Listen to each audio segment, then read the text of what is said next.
So I want to begin by teaching you a word that you've never heard and never used. I won't ask for the show of hands. Who knows what the word diffident means? To be diffident, or the noun diffidence. D-I-F-F-I-D-E-N-C-E. Know what it means? No fair. No fair. Anybody who's been in other schools. Huh? I'll give you a brief definition. Diffidence is where you believe yourself to be wrong even when you're right. Diffidence is an attitude that even when you're right, you're wrong. Can you understand that? Would to God that were a conspicuous trait of the church, rather than this bumptious conceit when we're right, we're wrong when we're right, if that's the attitude with which we express it. But to be right and see yourself as wrong is pleasing in the Lord's sight.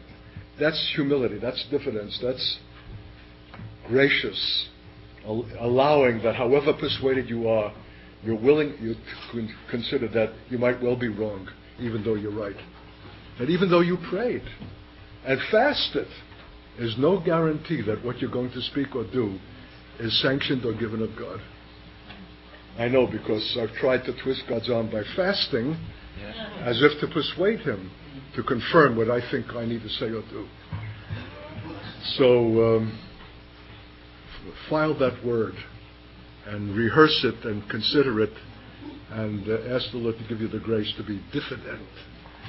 That even when you're persuaded you're right, you also acknowledge that you're wrong.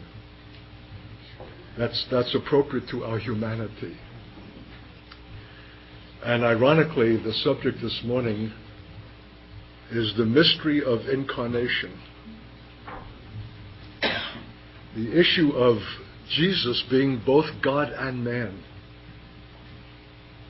The Council of Chalcedon, do I pronounce it correctly, Rog? About 400 A.D., had to wrestle through the issue of how could Jesus be both man and God? If He was not man, if you deny His manhood, you take away from God the sacrifice and the servant and the suffering servant and the priestliness and the identification that Jesus has with His people in His humanity. But if you take away His deity, then He's only merely man. How could God allow Himself to be crucified? Can God die at the cross?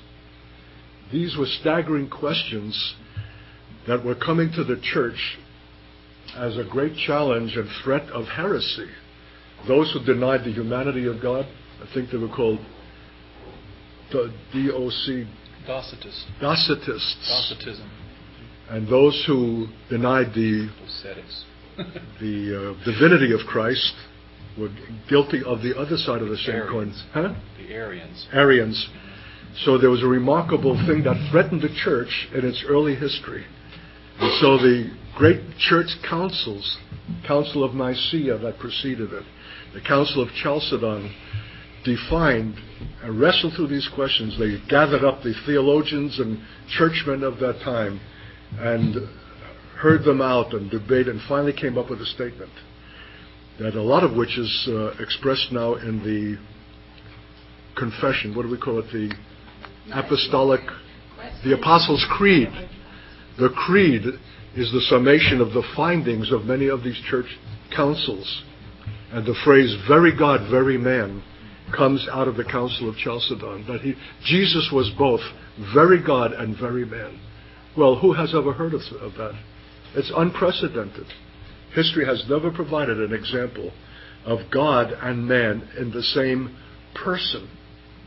How important is that? Could the messianic ministry of Jesus be fulfilled if He were not a man? Could it have been valid if He were not God? If He were only man? And so how can both function in the same personality at the same time is a staggering conundrum, not only about Jesus, but about ourselves. Because the issue of incarnation is the issue still. What do we say? Christ in us, the hope of glory? If Christ is in us, That's deity. And us is humanity. So we are faced with the same essential issue in our own walk as is represented by Jesus in his. And is that not the reason why he's called the pattern son? That he has gone before us to show us that there's a way in which deity and humanity can be in union. And in fact, if they are not, then there's no true manhood. It takes God to be a man.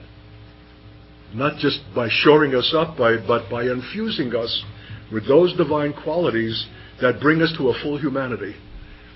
That man without God is bestial. We've seen that in our modern history. The most celebrated of civilizations was reduced to bestiality, without pity. And we're told in the last days, a whole generation is being raised up without natural affection, without, how does it say, without gratitude, disrespectful to parents, ungodly, seek lovers of self rather than lovers of God, without natural affection, without the capacity for pity or compassion, cruel. They have lost their human distinctive. And the remarkable thing is, when man loses his human distinctive, he sinks below the level of an animal. He performs those things for which we would never expect an animal to perform, and they don't. But man, robbed of his humanity, becomes a grotesque, becomes less than a beast. And to what degree then does manhood, real manhood, require divinity? Can you be a man without God? I'm not talking about just wearing pants. What does man mean and to be human? What are the qualities? And how are they to be obtained? How can God transmute what he is in himself into an earthen vessel? And is that unbecoming to God? Is that an appropriate vessel for him to be confined to a human body? And that we say Christ in us. For me to live as Christ, Paul said. Is he just a woofing? Is he just mouthing a phrase? Or is he speaking about the uttermost distinctive that explains Paul, as the apostle? If for him not to live as Christ would be not to have an apostle. Because the chief apostle of our confession is Jesus himself. So you can't tell where Paul ends and God begins. There's a remarkable union. And can you tell in the history of Jesus what issued from his humanity and what issued from his deity? When he said this or he said that or did this, from what source was he drawing? If he's only exercising his deity, we can admire that conduct and those miracles and the great wisdom of the Sermon on the Mount. But of course, we could never hope to emulate or aspire to that standard. He has an advantage over us. He's both God and man, and that's God speaking. Of course, what do you expect? Who else can give the Sermon on the Mount? But, and if he lay aside his deity and is speaking out of his humanity, that opens questions of another kind entirely. If he has laid aside his deity and everything that he's performing is by faith and trust in the Father who imparts to him spirit, words, and guidance, then we are in a position relative to his. What do we lack that is not available to us of the inspiration of God, his Spirit, his example, his leadership, his guidance? What prevents us from being perfected in our humanity and acting and completing the messianic tasks that remain in the same way by which Jesus himself performed it? Don't think that the issue is over. It's still a very live issue. John Murray, the Reformed theologian from whom I quoted in the first week of the school, is dead against believing that Jesus forsook his deity. because God cannot cease from being God. So how can he lay aside his deity? Therefore, his wonders and miracles can only be understood on the basis of that power uniquely his as being God as well as man. But let's take a look at Ephesians Chapter 2. In the classic text that speaks about laying aside. Philippians, what did I say? Oh, I meant Philippians. I'm reading from the Phillips edition that came out some years ago. J.B. Phillips, Letters to the Young Churches, a kind of paraphrasing of the scriptures in contemporary English. And sometimes when you hear it that way, you catch it in a way that is unfamiliar and penetrates the more deeply. My translation adds a significant phrase. And having become man, he humbled himself by living a life of utter obedience, even to the extent of dying. And the death he died was the death of a common criminal. And having become man, he humbled himself. Let me read the whole Phillips translation of that statement. Let Christ himself be your example as to what your attitude should be. See, why are we taking up the subject? Is it just historical curiosity? Or we want to learn of the early controversies of the church that were resolved in the great church crises and councils? Or is there still an issue? And how does it pertain to us? It makes a world of difference if Jesus had an advantage over us that we can't employ. And God cannot have an expectation that we should walk as he walked. But if he walked in his humanity, then God has every right to expect a comparable kind of walk from us. So we have to wrestle through this question for its remarkable implications. And so here's Paul exhorting the church. Let Christ himself be your example as to what your attitude should be. For he, who had always been God by nature, did not cling to his prerogatives as God or as God's equal, but stripped himself of all privileges. I think some of your translations say he emptied himself. How many raise your hand if yours says he emptied himself? Does anybody have some other word rather than strip or empty in their version? I kind of prefer stripped or emptied because it's a very graphic picture of a man who had every right in his deity to have certain things intrinsic to his life, but voided them and emptied himself. Another author who I'll be bringing to our table next week, P.T. Forsyth, said, that's the very evidence of God. Only God would have the power to empty himself of his godness. See what I mean? A man could not do that. But God can do that. And that he did do it in order to perform something of a kind that would have a lasting significance into the very present day, into the end of the age. This is humility. You know, it's humility for God to take the form of a man. Are you humbled by being a man? How many times do you have to go to the boys' room? And when you reach my age, even having gone, you still continue to dribble. Excuse the reality. It's embarrassing. Would to God we had a glorified body already where the valve shuts off when it should. A body is an embarrassment. Paul could hardly bear it. He wanted to shock off and be clothed upon with a heavenly tent.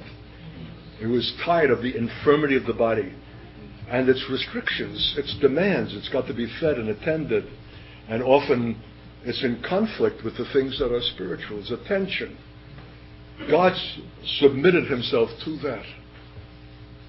We don't appreciate the cross until we understand that in order for the cross to have its work, God had to come in the form of a man and had to empty himself of his divine prerogatives and privileges, even of his power, in order to suffer what could only be inflicted upon him in the weakness of a man. Elsewhere it says he was crucified in weakness. How can God be weak? unless he has forfeited his strength. And that he would do it for us is a remarkable statement of God. That's why the cross is the revelation of the righteousness of God. Because he emptied himself. Even coming down from heaven, the pre-incarnate life of Christ is a neglected subject of the church. We think that he began with Mary. No, he had an eternal existence with the Father long before he took upon himself human form. And to forfeit that long experience and come down into the earth and come out as a baby, dependent upon parents, wholly weak, and all of the things which children are totally dependent, is an unbelievable humility for God himself to perform. Right. But the benefits of his godness, that he emptied himself, so that he'd be wholly cast upon the Father for every provision to fulfill his earthly call. He would have to be a man of the Spirit. He'd have to be a man of faith. He would have to pray. He would have to go through the tensions and struggles that we do, discerning, is it God or is it me? Of the kind that we experienced this morning. That's a tension, that's a conflict, that's a humiliation. When you lay aside divine prerogative that would always be absolutely perfect and act out of a humanity that is variable and questionable and frail, that you never know with certainty, and yet he had to perform certain things with utter exactitude, overturning the money changers' tables. That word to the Gentile woman about crumbs from off the Lord's table. There were significant moments. Every moment in the life of Jesus is significant. What he said and did in any moment can make or break his messianic claim. As, for example, he went to his death as a lamb to the slaughter silently. If he but said one thing, if he allowed his human irritation to be vexed by being mocked by his people in his suffering when you're most vulnerable, the whole testimony written 7 centuries before in Isaiah would be invalidated, and his claim as Messiah would be negated. If he had said one word, he went to his death silently. He had something to fulfill, and he fulfilled it perfectly. But if he did all that in his humanity, what a remarkable testimony to the relationship that he had with the Father, to his own dependence and trust of the Father, even for his own resurrection. That he had to live by faith. That he had to be up early praying to catch the sense of the Father's heart and to trust for the enablement to walk as he was required to walk. These are all issues for us, that for which reason we're taking it up. So he emptied himself of all privilege by consenting not only to be a man. We need to ask the question, when the devils were obedient unto him, have you come before the time? When he was able to cast out that which his disciples could not cast out, was he then employing his deity and its authority? Or did he come to an appropriation of an authority with God by his walk that was effective in casting out those demons? Got the idea? The latter. Because you remember when the woman with the issue of blood walked behind him, and she had not been able to find a solution with doctors, and her whole substance and fortune was spent in vain. If I could but touch his garment, she said, I'll be healed. And he was in the press of a crowd, and she touched his garment and was healed. But he knew in that moment, someone touched me. They said, what are you talking about? There are people crowding all over. But he said, I felt the virtue go out from me. That virtue was the healing power of God. But if it was God, how could it go out? It would always be constant. God cannot be subtracted from God. But if it was something cumulative, and I'm raising this as a question, not as a thus saith the Lord, that he obtained by successive obediences, so that what we call virtue is the residue of God that exists as authority in light of your history of faithfulness. That when she touched him, that's the power that went out from him. It was a residue of what one receives in obedience. Well, how do you mean that, Katz? Because it says the Holy Spirit is given to them that obey him. Why? Because we need the power for obedience. God never calls us to an obedience that we can perform out of ourselves. Look, man, no hands. Every obedience which God calls us is beyond our human ability. And therefore, we're cast upon God, and in our Son's determination to honor God by obeying, he grants his Spirit. And so I'm raising the question that when the Spirit is given in obedience, what else comes with the Spirit that is retained even after the power of the Spirit has been expended in the obedience? But these are thoughts we need to consider. That something remains, because the Spirit of God is not just an abstract energy. The Spirit of God is God. It's the Ruach HaKodesh. It's the Spirit of holiness, which is to say the moral character of God is imbued in the Spirit. So when he extends his Spirit for an obedience, it performs it, but the reality, the character of what came remains. And so successive obediences form something of a cumulative kind that Jesus felt went out from him when she touched him. And the early English language, in some Bibles they don't even say virtue, but in some of the others his virtue went out from him. Well, I love the word virtue. Well, you know the kind of guy I am. I like the word diffident.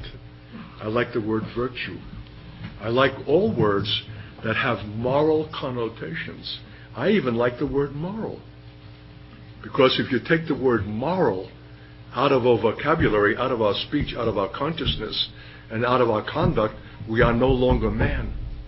We're an animal. That's exactly what makes man man, is the moral quotient. No other creature, no other animal thinks in moral terms or acts morally. It's our privilege. And it's the distinction that makes us human, is our moral consideration. So I'm saying that virtue has a moral ring to it. Virtue is more than just abstract power. Virtue is character. Something that Jesus had, not by virtue of his deity, but by virtue of his obedience as a son in his humanity. Dum, dum, dum, dum. That's the point. Well, what's the point, Katz?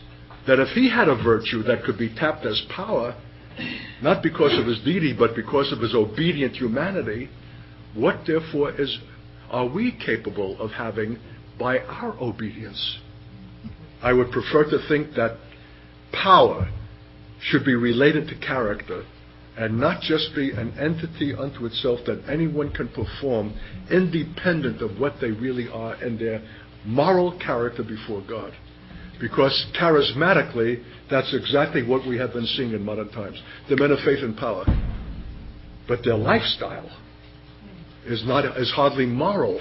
They're living like barons in mansions and private jets and all that kind of stuff. So contrary to the poverty of Paul and of Jesus himself, it raises significant questions, and yet they seem to express power.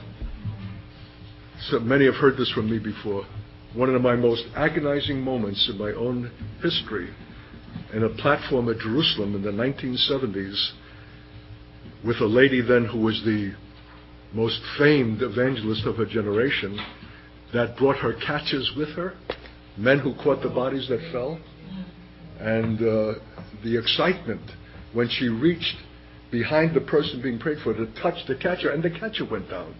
And the flashbulbs were popping in the excitement, and I'm standing 4 or 5 feet away from this action. Out of my skull, I'm anguishing in my soul at the visible evidence of power, bodies going down, and the complete absence of any sense of God's presence. The failure, the power without a sense of God, that country, I took Inga by the hand, And before 4,000 people, I yanked her. We were on the platform. Off the platform and out the building.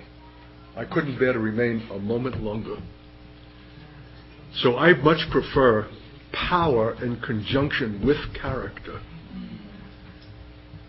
And I believe that's what Jesus exhibited, and that's what sons are called to exhibit also. Power that is independent of character seems like a formula for deception. And we have a power-hungry church that is not too scrupulous or concerned about what is the source of the power, so long as they see the evidence of power. They want excitement, they want titillation, but they're not concerned with where it's coming from and through whom is it being expressed. I love, therefore, the episode of Jesus. Virtue has gone out from me. If it went out from you, dear Jesus, how did it come into you? If you lay aside your deity, your prerogatives, if you emptied yourself, if you did not exploit or employ your divine power, by what means then did it come into you as a man? This is why we're examining this subject. What's the implication for us? If Jesus did it all by his deity, well, we could admire that, but we couldn't hope to emulate that. And yet he's the pattern son, bringing many sons to glory. And the word glory itself suggests God and his presence. Bringing sons to glory is bringing them to a place where they're in such union with the power of God as to demonstrate the glory of God, but not in any way to touch or misappropriate it for themselves. They can be trusted. If we are undiscerning and are not careful to ascertain the source and the vessel through which it's coming, we will be treated to demonic deception. In fact, we're told lying signs and wonders characterize the last days. They are actual wonders, but they're lying, because they do not come from the source of God himself, but his enemy, who appears to and presents himself as being from God to the dupes who just want to enjoy the exhilarating sense of power because they're bored. In fact, can God be witnessed to and his image be expressed except through a man? God has always required a tabernacle or a temple. It was filled with his glory. The priest could not minister. They had to come out. Because glory is diffused unless it's in a structure created for its purpose, that is sanctified and cleansed that he might inhabit and possess it. That's why Jesus was so jealous with the money changers at the temple. They were corrupting the house of God. It's not a house that God could occupy, and in fact it's not long after that it's going to be actually destroyed, and not one stone would be left standing on the other. But the Jews died on the roof of the temple in 70 AD because they thought the building itself could not be destroyed. It was God's temple, but he had vacated it. It was now an empty frame. And the same thing happens to us. If we are the temples of God in our bodies, but if we're not living in a way that's compatible with his holy presence, we also will experience being vacated or forfeited. But he needs a temple. I said God doesn't need anything, but in his own wisdom, his glory has got to fill the temple. To be seen, to be made manifest, it requires a vessel, whether it's a building or a human being. And so I'm saying all that to say this, that the greatest revelation of God as God must come through a man whose vessel is totally possessed by God and is wholly in obedience to that God. And in that obedience is expressing the very character of God. And that in fact, in laying aside his deity and his prerogatives, he's exhibiting God because God himself is humble. That when Jesus took that towel and girded himself and took off his robe and drew water and washed the feet of his disciples, he was not just performing a novelty. He was enacting decisively a statement of what God is in himself, in his character. God is humble, folks. He's so humble, he's willing to occupy us. What do you think of that? And so, how would we have known it if a man had not demonstrated it. See what I mean? And how shall the world know it if we don't demonstrate it? God doesn't need anything from man except that he himself humbles himself to require something for the showing forth of his own glory. He didn't need the world. He didn't need mankind. All of this is God acting out of his freedom as God. And what a revelation that is.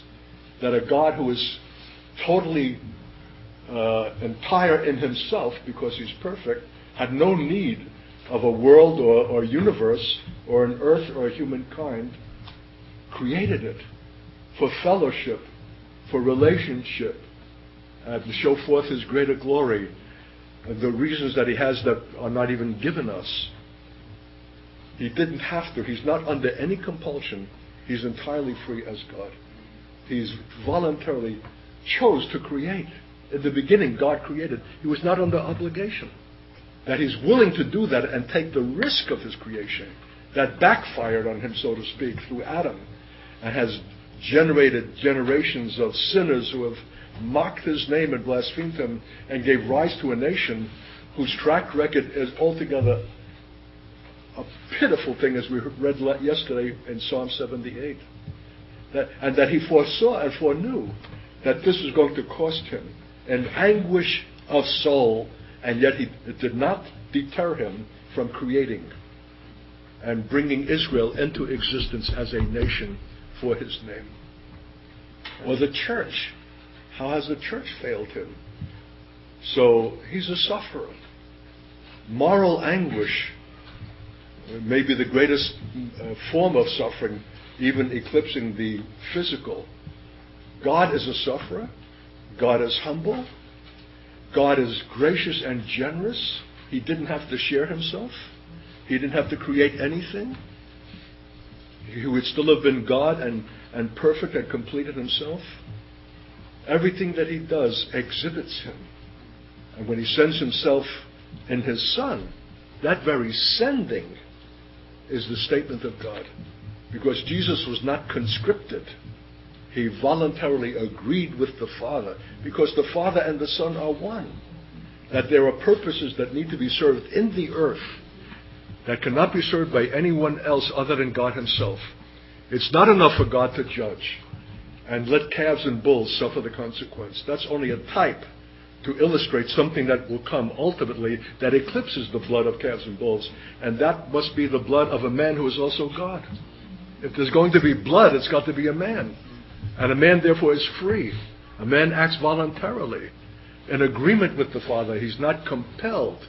He exhibits what a man is in his own freedom in agreeing to serve the purposes of God the Father, even at the expense of his own humiliation, suffering, and death. See, we can't celebrate the cross unless we configure the pre-incarnate history of Jesus with the Father before he came to the earth. Because he emptied himself of that relationship just to come. And in coming, he takes upon himself the form of a man. What a pitiful thing. With all of that limitation, hunger, thirst, fear, anxiety, opposition. Not only that, Paul tells us in Philippians, but the form of a Hebrew, the most despised race on the earth. He should have been a German at least, maybe, or Denmark would have been second best. But a Jew becomes a Jew. And there are many Christians today who will not acknowledge that. And taking that, then he becomes a slave. What he did as washing the feet was not a little flim-flam. It was a statement of what he ever and always was, even before he came to the earth. That's right. He was always a servant, because he reveals the Father. So the Father is a servant. Amen. The Father is humble. The Father is merciful. The Father is love. Because how do we know it? The Son exhibits and displays it. All the more in his humanity. He's not flashing his credentials of deity. That would only impress us. But he's exhibiting it in his humanity, for which we ourselves have the same prospect. And that is altogether another story. Now we can become sons. Now becoming a son in the form of that Son is ultimate honor. To be conformed to the pattern of that Son, equally living sacrificially, bearing suffering, reproach, all the kinds of things that he bore in his humanity in order to show forth the glory of God the Father as servants. What did it say in Psalm 102? When the set time to favor Zion has come, when my servants shall have compassion on her stones and pity on her dust.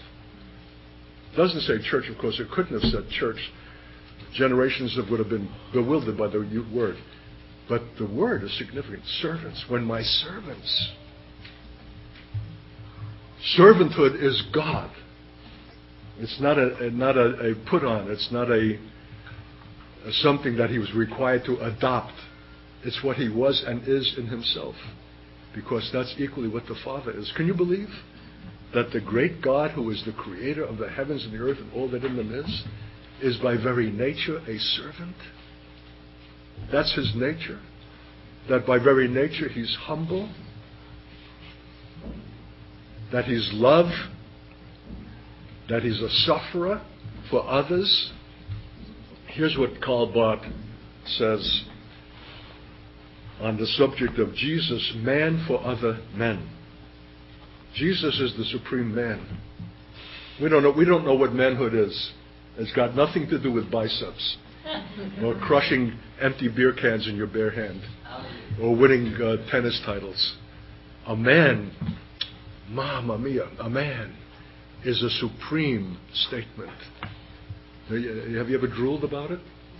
I'm not talking about some romantic image of, but man, what a creature.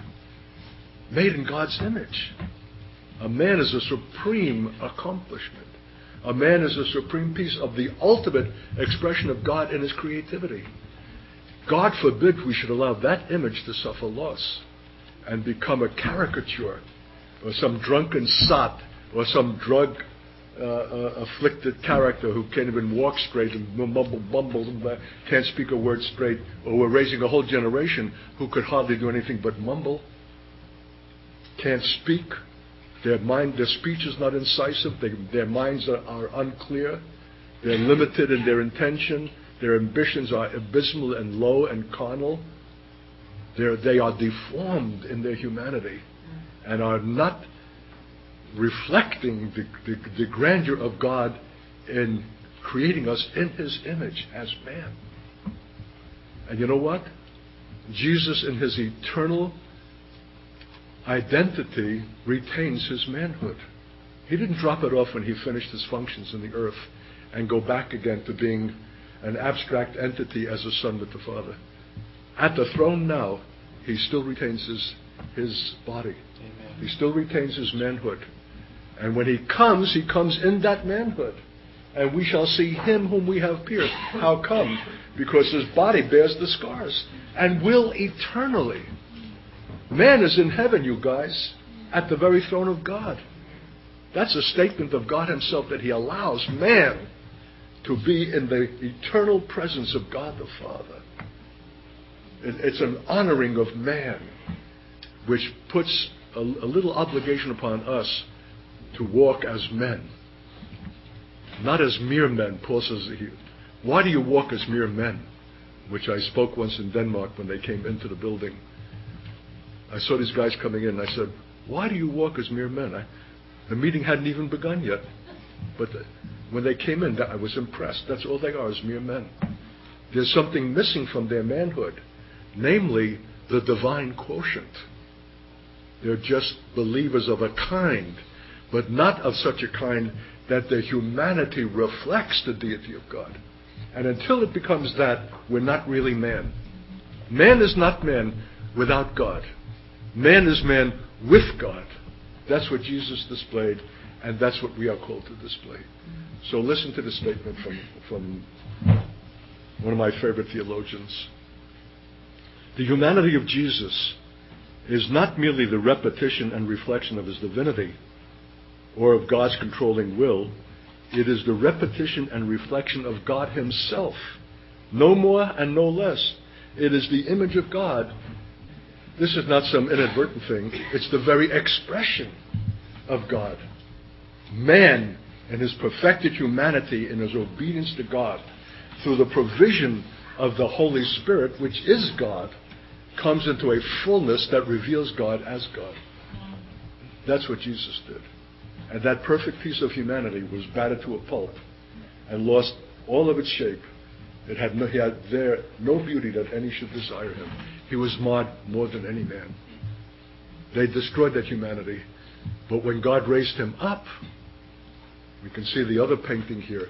Every place where he suffered perforation in his flesh, beams of glory are pouring out. And when the disciples saw him in his glorified, resurrected body, they recognized him. Let me ask, when you receive your glorified body, see, you're not going to ever shut this off. You better learn to live with it. Without a body, you lose your human distinctive.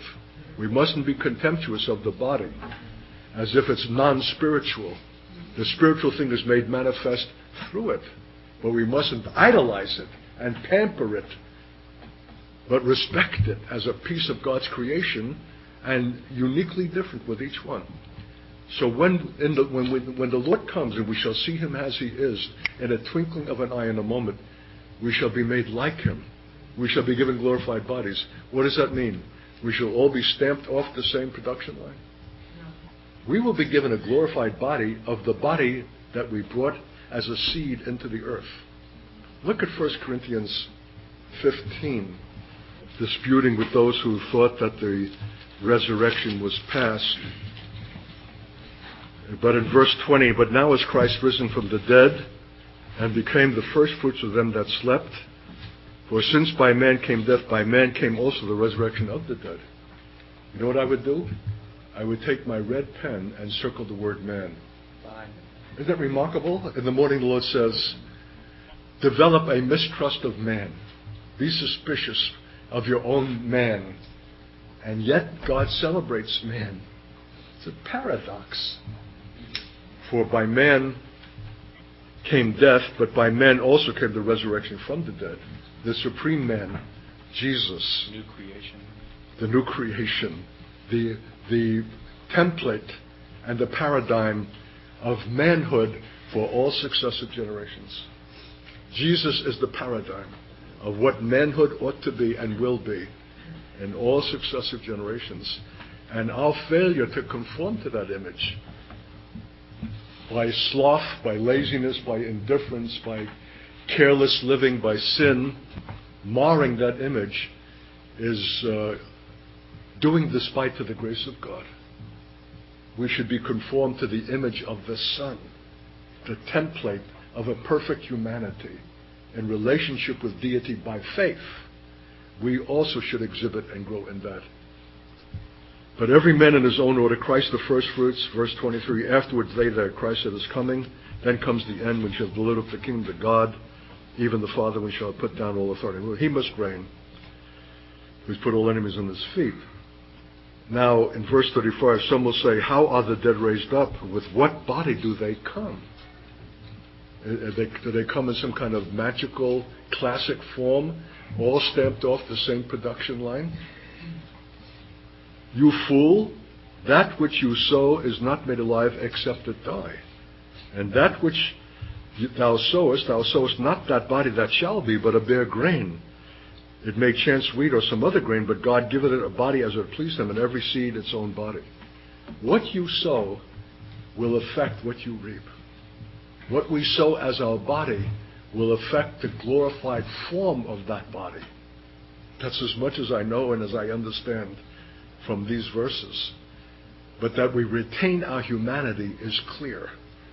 But in what form we retain it has a lot to do with what form it goes into the ground and dies. But we'll recognize each other. In what form will you see me? In my 76th, 77th year? Or the year of my death? Or will you see me at the flush of my youth? Or at the height of my young manhood in my early 20s? Or my mellow years through the 30s and 40s or 50s? In what age will you see me? Or each other? The scripture doesn't tell us, but I suspect it will be the statement of the essence of what God has established and perfected through our earthly tenure will be the eternal statement in its glorified form. And you'll recognize, this is Reggie. That's Art. We'll know each other because the essence of what we are and what we have allowed God to perfect, and that through our discipleship and consecration and even our suffering, will eternally be carried in that glorified form. Wait till I read you. I have it in my briefcase now, but I don't think we're ready yet. Spurgeon's statement that when we have acquired the Son, we have acquired everything through which the Son has passed. His life experience, his maturity, the issues of his life are not just spent and done and fade with history. They are communicated in the Son, perfected through that. And when we acquire the Son, we acquire everything through which the Son has passed. And it opens to me some consideration like, how is it that Spurgeon, saved at the age of 15 or 16, is within a year already a preacher, and before he's 20 or so, he's preaching to thousands in London in a building that had to be made for him to accommodate the crowds. And when I read him even now, his insight, his knowledge, the knowledge of God, I can read you today's, you'll be floored. Where did he get that? Because he was already talking and writing like this in his 20s. What I'm saying is, his wisdom and knowledge of God could not have been the product of his experience. He had not lived long enough. What then was he expressing? He was expressing the experience of the Jesus who was his life. Just to come consciously in an awareness like this and to receive the benefit of all through which Jesus has passed, that maturity is not just cumulative years. Maturity is receiving the tested Son of obedience and making that incorporate and internalized and part of our own and walking in that. We're living beneath the glory, dear folks. We're living beneath our inheritance. The experience of Jesus is too precious to have been dissipated away after it was performed. It came into him as character, as moral being. The Son being perfected through obedience through which he suffered should not be lost to successive generations, but be part of their inheritance. P.T. Forsyth says, Jesus became what he already was. Yeah. By his obediences, he came into his deity, so to speak, into the character of God, which he lay aside. He then obtained humanly by obedience. He became the God-man, not by the supernatural thing that was his at the first, but by the acts of his humanity in obedience, so that the humility that he expresses is a divine character, but is yet attained humanly through his experience. Now let me put this out. If we are at a place where we can consciously inherit the experience of Jesus and come into a maturity that is beyond our years, what happens to our experience? Am I 75, 6 years spent and gone, and no one will receive the benefit, and it all dissipates with the air? Or does the same principle pertain to us? That as the experience of Jesus is mediated and passed on through inheritance, as it were, the same thing is possible to us. That my children, not just biological, but spiritual, or the church, to whatever degree that it can draw from and receive, has the benefit of my experience, even that which is lost to my own memory, because it has settled somewhere in the being and in the person, so that what is spoken and said carries a resonance and a weight of a history that you can inherit and possess. And we can do that for each other. That the church ought to be one of the richest realities in the world if we have the advantage of each other's history as well as his.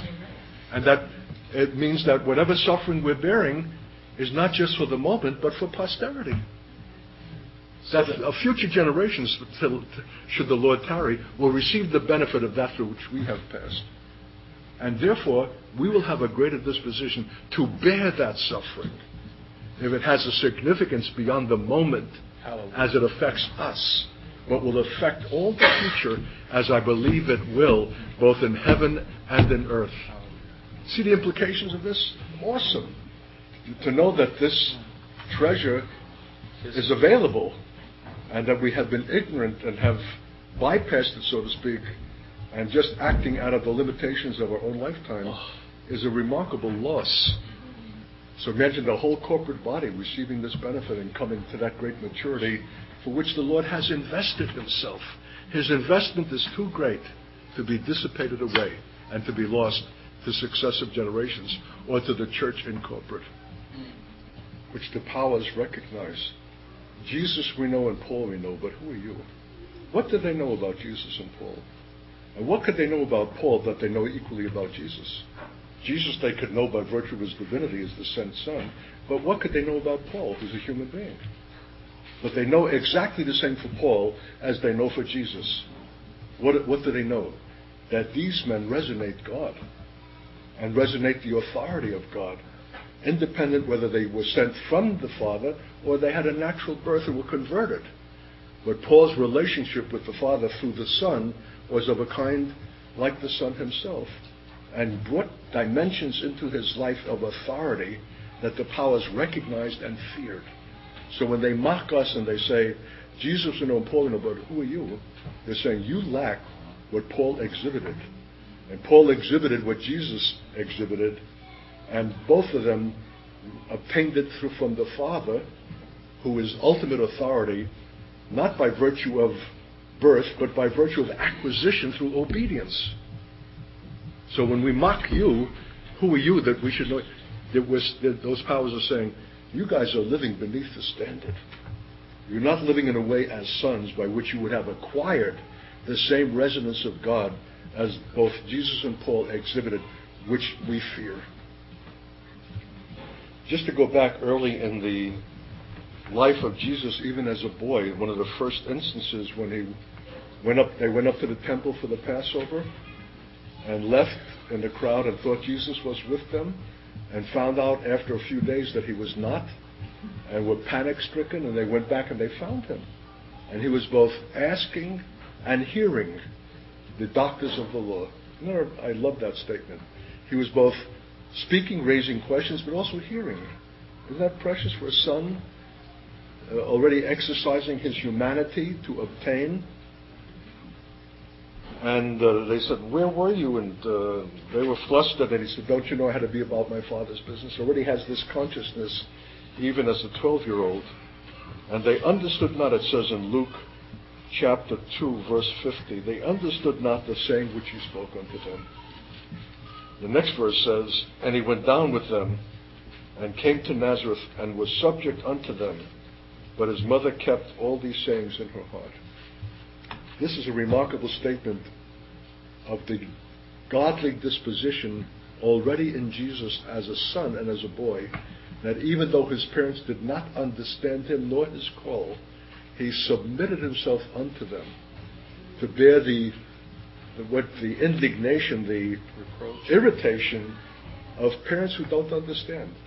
Have you ever had to bear the humiliation of a wife who doesn't understand? Doesn't know what you're about? And why can't you tell jokes like other speakers? And why do you embarrass me with your strange behavior and yank me off the platform before 4,000 people in front of all those celebrities whom I admire and I want to bless? You're a strange man. Never understood you, even to this day. What does a man crave more in his humanity than that recognition? That's what Jesus suffered, the loss of, by parents who didn't understand him. But it did not hinder him from going down with them to Nazareth.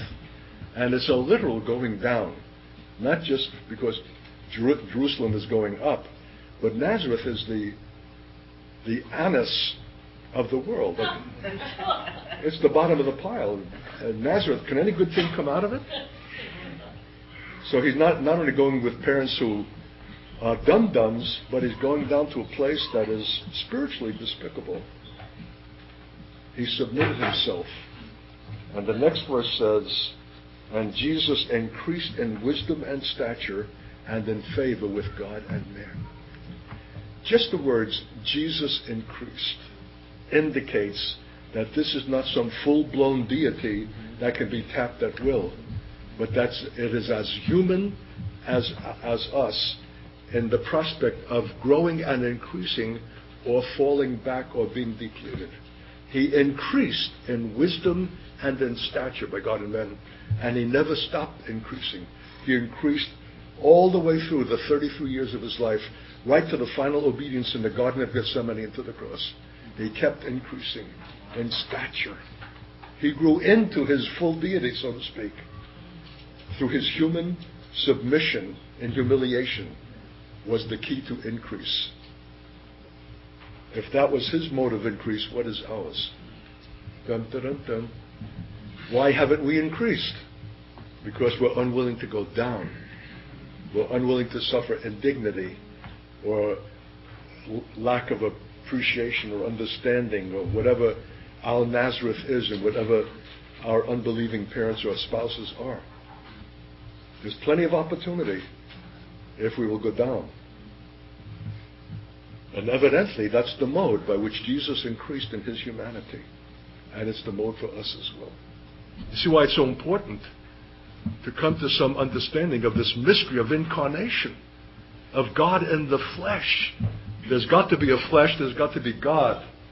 And there's a dynamic and a tension of relationship, of discerning and being obedient to that God, in which he'll allow you to trip and falter, just to show you how delicate a thing it is, and that you can't in the last analysis have an absolute confidence. Even if you have a 41-year history, the next time is as perilous and tremulous as the very first time you ever obeyed God. It never gets familiar. It's every time again as a first time of fear and trembling. And yet, when the hour strikes, you've got to go up. You've got to obey. You can't cop out and say, I'm not sure. You're as sure as you're sure. And even when you speak, you're diffident, because even if you're right, you're wrong. Got the idea, you guys? That sonship, Jesus demonstrated it. Why? So that we would have a pattern, as Debbie said, a model. And Paul himself offered himself. Follow me as I follow Christ. Take my example to yourself and my ways. It's not a man boasting in his vanity. It's a man who's the replica of Jesus and his generation. Jesus has not ended. He's continuing in counsel and messianic value through a son who has voided everything and counted it as dung that he might win Christ. He's in the same relationship with the Father through Christ as Jesus was in his own body. That's why he can say, I don't receive this by, how does he say it? I don't receive this as command. I offer you this as my opinion.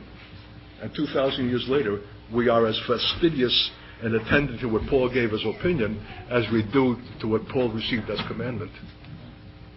That's how close the man was to God. That his opinion is not some chance, arbitrary thing, but has the same value as what he received as commandment. Because he was in that union with deity. We avail ourselves of what God makes available, but we have the same necessity to come to a wilderness place of radical separation from everything, and to have that union with God by which we're instructed. Jesus had to have a 30-year history in his humanity before his 3-year brief tenure and ministry. A 30-year investment for a 3-year use. What about us and our generation? We go to a 3-month discipleship school and boom, we're in ministry. Where is our investment? Where are we willing to be hidden and obscure and allow the Lord to instruct us in another kind of school before we ever take first steps in expressing ourselves? This is an instant generation, and everybody wants in 3 months to do, and to be. That's why believers thought that I had died. We haven't heard a thing about Art Katz. He was such a flash in the pan. This Jewish guy, he was soaring, and what a spokesman, and anointed, and and we haven't heard of him Anybody know when did he die? Well, he was in the boondocks. 10 years out here without ministry. And even after the 10 years, there are seasons in which God has shut me down for a year at a time. And there's no trip, no service, no ministry, no speaking.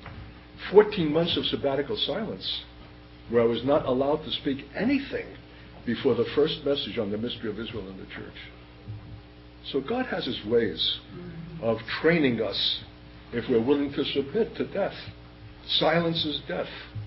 The flesh yearns for activity.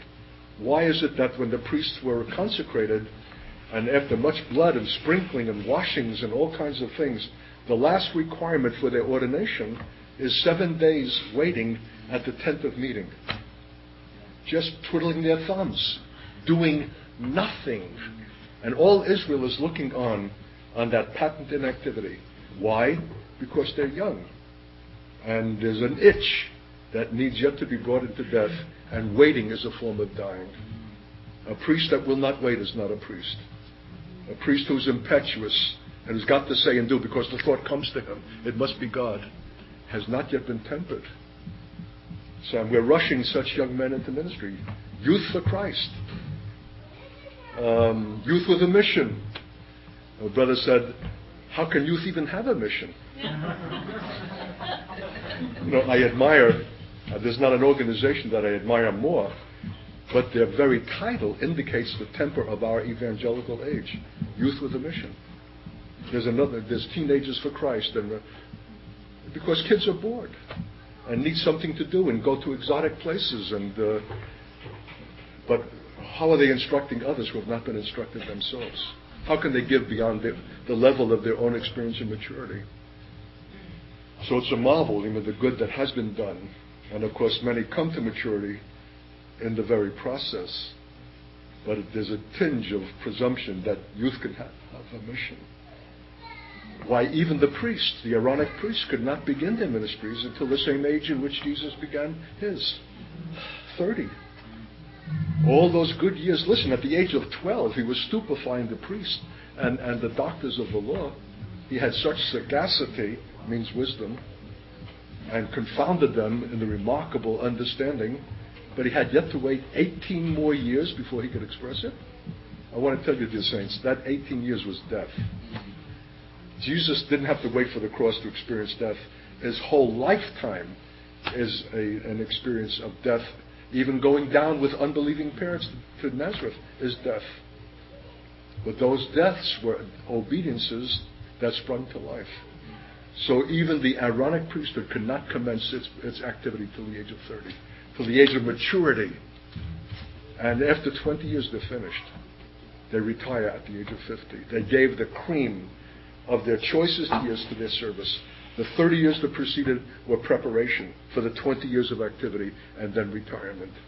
What a mentality, so other than our own. We're doing. But it's sound and fury that signifies little, if nothing, as Shakespeare said. So God can give you a wilderness behind the shades and curtains of your own home, if you'll submit to it and welcome it. But there must be a wilderness. There must be a radical separation. There must be a dealing of God in which you shut out those things that are distractions. And God can actually send you into a physical place. He brought us here to Nowheresville. The travel agents didn't even know where LaPorte is. And so the one way or the other, we've got to find our way back even to the pattern indicated by the Aaronic priesthood.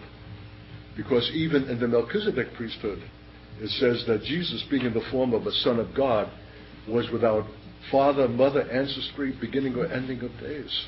What does that mean? He's separated from the most elementary, natural, soulish connections that are congruent to the life of men anywhere. Without father or mother, without ancestry, without beginning or ending of days. And what does it say? If he were in the earth, he would not be a priest at all. He was heavenly while in the earth. Paul's citizenship was in heaven while in the earth. Jesus could say to Nicodemus, the Son of Man, no man descends who has not first ascended even the Son of Man who is in heaven. Speaking of himself in Jerusalem, his feet on terra firma, to a man in that same city, saying, the Son of Man who is in heaven. How can he be in heaven while he's speaking to Nicodemus on earth? If you don't understand that, you don't understand the subject at hand. You don't understand the mystery of incarnation. That you can be physically in one place, but the actuality that forms you, that governs you, that inspires you, that provides for you, is another place, and it's above, even while you're here below. And that this is God's normative intention for every saint. And Jesus demonstrated that. Paul demonstrated that. And we need to demonstrate that. Paul said, it's death that works in me, but life in you. There was a necessary season of death before the first expression of a holy message that has been withheld from the church until this time. The mystery of Israel and the church. The key of Paul's apostolic perception of the faith given at the heart of his book of Romans was lost to the church and to the best leaders in it. Men whom I knew and would confess, it's a complete mystery to me. I never have understood it. So, where does God bring me in the years in which he shuts down Ben Israel? To a Lutheran seminary in St. Paul. Liberal, 65% female student body, of which 99% were all witches or lesbians or both. Hating my guts that when I took a visiting brother into school with me, into the classroom, he said, the moment you walked in, Art, I could feel the vibes coming out of these women against you. He said, the intense hatred against you. They were every day campaigning for my ejection because I had the audacity to say that God is he and him, and that the pronoun is masculine, as against their belief that it was an earth goddess that precedes the Father. Oh, there was a tension every day. I came home every day from that school battered and bruised from the spiritual onslaught of these witches for 2 years. So, I mean, there's a whole history of... And in that time at the seminary, the Lord is beginning to open to me by inadvertent means, by a book that I stumble upon when I'm looking for another required reading on the history of Israel, of Jews in Germany, and begins to factor things into my comprehension, so that by the end of the first quarter, the thought comes to me, what are the implications for the church of the last days? What are the implications for the church from the issue of Israel for the church of the last days? And I'm in my 14th month of a sabbatical silence, which, by the way, is not explained. When God requires the silence, now look, Art, I'm not allowing you to speak publicly for 14 months. You have no other source of income, by the way. And if you don't speak, who are you? You're a mouthpiece. And if you're a dead man, you're a piece of cadaver if you don't speak. But I'm not allowing you to speak publicly for 14 months. Well, he didn't even say how long. And he doesn't explain why. You just know the requirement. Did God say so? Well, not in so many words, but it was clear. But at the end of the 14 months at the school, I'm coming to the realization here, the Lord has shown me something. And what are the implications for the church in the last days with regard to the subject of Israel? And boom, the phone goes off, and some guy whom I don't know from Sacramento, Art, my name is Pastor so-and-so, we're praying here. We believe God wants you to speak to us a seminar on Israel and the church in the last days. Boing! I knew that the silence was over. See? We're on holy ground, you dear guys, and we've not been on this ground before. This is a first. I feel like I'm walking a tight wire with a great precipice below, because as Reggie knows, any undue emphasis of the one thing or the other can bring you into heresy. By celebrating the humanity of Jesus unduly, or by celebrating the deity to the disadvantage of his humanity, can bring you into heresy. It's a remarkable walk, and yet if we forfeit to one or the other, we miss the great mystery that we are called to exhibit in our humanity. So, much prayer. That's why we fasted and prayed before the school began for several days, sensing that we were going to be called onto a new ground that we had never before explored. And we're on that ground right now. that as Jesus now is eternally the man, Christ Jesus, at the throne of the Father, and will come again in his humanity and in his scarred body, we also will eternally live with and continue in the humanity that is ours. That God is willing for that is a remarkable statement of himself. That he's not embarrassed or offended, that in fact he's glorified. Many sons being brought to glory through the sonship or the maturity in their humanity, through the availability of God by faith in the Spirit, through the reality of resurrection.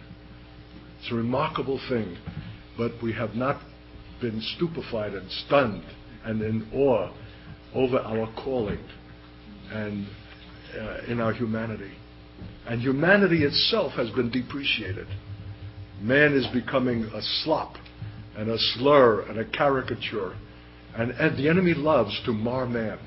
He loves to make masculine men effeminate and make women masculine. He wants to destroy the image of God.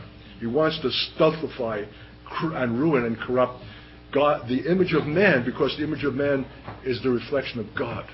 And we need to contend against it. And that's why in Africa, the message to the church was, stand for what God has made in his image. Don't allow these black people to be made merchandise and to be subject to disease and ignorance. Go and present yourself before the legislature and demand those things that are minimal and essential to human dignity of man as man. Whatever the cost to yourself, you have to stand for what is made in man's image. That was the message.